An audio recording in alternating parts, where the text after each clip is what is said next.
వాక్య ధ్యానాంశము. నా యొద్దకు తిరిగిరా. యేసుక్రీస్తు గెత్సేమనే తోటలో ఉన్నప్పుడు తన శిష్యులను చూచి గొర్రెల కాపరిని పట్టుకుంటారు. గొర్రెలన్నీ చెదిరిపోతాయి. ఈ రాత్రి మీరు నన్ను విడిచిపెట్టి పారిపోతారు అని అంటూ ఉండగా పేతురు, ప్రభువా, వీళ్ళందరూ పారిపోతారేమో, కానీ నేను మాత్రం నిన్ను విడిచి పారిపోను.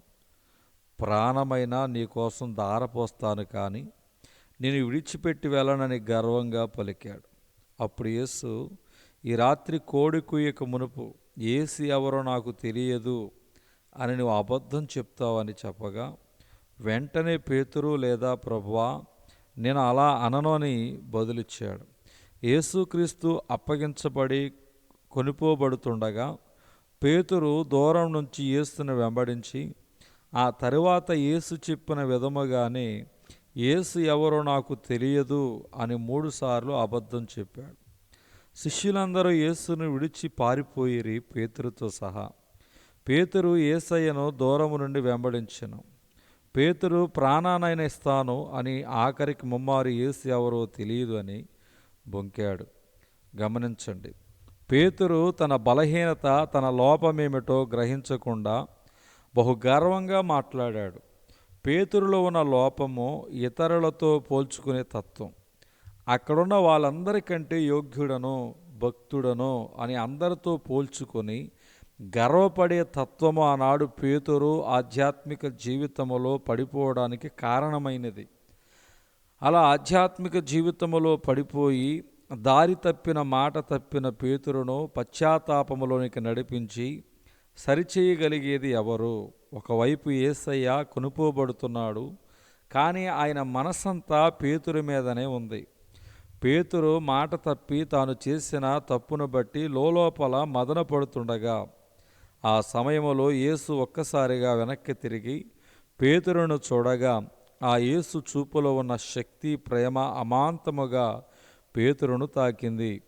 అప్పుడు ప్రభు తిరిగి పేతురు వైపు చూచిన గనుక, పేతురు, నేడు కోడి కూయక మునుపు నీవు ముమ్మారు నన్ను ఎరగనందువని ప్రభుతో తనతో చెప్పిన మాట జ్ఞాపకము చేసుకుని వెలుపలకు పోయి సంతాపపడి ఏడ్చెను. లోకాసు వార్త 22వ అధ్యాయము 61 నుంచి 63 వచనాలలో మనకు కనబడుతుంది. ఆ యేసు చూపులలో ఉన్న ప్రేమ పేతురును తాకగా పేతురు, అయ్యో, ఎంత ఘోర పాపిని నేను, ఎంత తప్పు చేశానో, యేసు ఎవరో తెలియదని అబద్ధం చెప్పానని పశ్చాత్తాపడ్డాడు. గమనించండి, యేసుక్రీస్తు అద్భుతమైన దేవుడు. తన బిడ్డలు తప్పు చేస్తున్నప్పుడు, దారి తప్పినప్పుడు, వెనకంజ వేసినప్పుడు వారిని సరిచేయడములోనూ, దారిలో పెట్టడములోనూ, ముందుకు నడిపించడములోనూ యేసుకు సాటి అయిన వారు మరొకరు లేరు. యేసును వెంబడిస్తామని, యేసు కొరకే నిలబడతామని, పరిశుద్ధముగా జీవిస్తామని, సాక్ష్యాన్ని కాపాడుకుంటామని, నలుగురికి మాదిరిగా జీవిస్తామని, సేవ చేస్తామని ఎన్నెన్నో ఆలోచనలు, తలంపులు కలిగి ఉండగా ఏదో ఒక పాపములో పడి ఆ యేసును విడిచిపెట్టి దూరమైపోయిన వారు, వెనకంజ వేసిన వారు, ఆధ్యాత్మిక జీవితములో నీరుగారిపోయిన వారు ఎవరైనా ఉన్నారా? దేవునికి, పరిశుద్ధ జీవితానికి, శాంతి సమాధానాలకి, ఆనందానికి, ఆశీర్వాదాలకు దూరమైపోయిన వారు ఉన్నారా?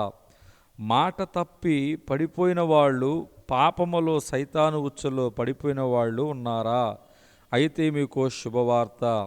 మీరు లేవాలని, మీరు నిలబడాలని, దారి తప్పిన మీరు మంచి దారిలోకి రావాలని, దేవునికి దగ్గరగా జీవించాలని, ఆయనను వెంబడించాలని మన ప్రభు అయిన యేసుక్రీస్తు ఆశిస్తున్నాడు. యేసుక్రీస్తు ఒకవైపు మరణానికి కొనుపోబడుతూ దారి తప్పిన పేతురు మీదనే మనసు పెట్టుకున్నాడు. ఈ రోజుకి కూడా పడిపోయిన, దారి తప్పిన నీ మీదనే ఆయన మనసంతా.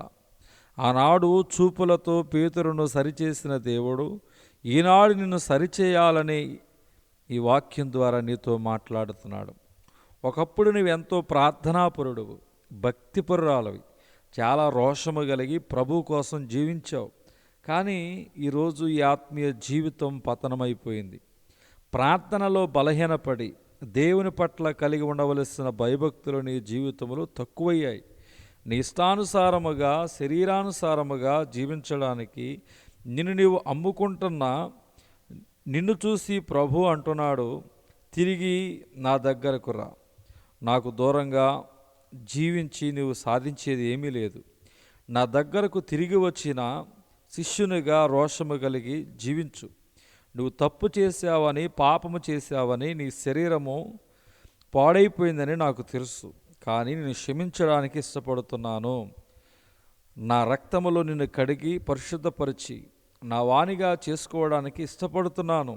దేవుడు ప్రేమతో అంటున్నాడు, నీవు అనేకులైన విటకాండ్రచు వ్యభిచారము చేసిన నా యొద్దకు తిరిగి రమ్మని యెహోవా సెలవిచ్చుచున్నాడని ఇర్మియా గ్రంథం 3వ అధ్యాయం 1వ వచనములో చెప్పబడుతుంది.